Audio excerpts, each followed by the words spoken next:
ผ่านไปได้ด้วยดีครับเราก็ผู้ประกันตนมาตรา33และ39บางส่วนที่ได้ประโยชน์เราจะได้ประโยชน์จากสูตรโรงงานใหม่นี้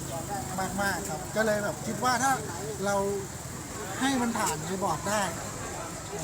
มันจะเป็นความรู้สึกที่ว่าหลายๆคนจะได้ประโยชน์จากเราในสิ่งที่เราตัดสินใจน้ำนายจ้างที่เขาไม่เห็นด้วยครับก็เลยแบบตอนนั้นก็เลยคิดว่าเรานึกถึงคนมาตรา39ที่เขาโดนกระทำว่าส่งมาตรา33มาตลอดชีวิต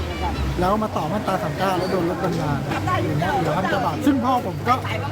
ต่อมาตรา39เหมือนกันส่งเงินเดือนสูงมาตลอดชีวิต 20,000 30,000แต่ว่าต่อมาตรา39ได้บำนาญอยู่แค่1,000 บาทซึ่งมันไม่ได้ยุติธรรมกับเขาเหมือนกันเลยได้หลั่งน้ำตาใช่ไหมใช่ครับนี่น้ำตาจากหัวใจเลยนะน้ำตาจากหัวใจเลยด้วยความจริงใจด้วยคุณค่ะ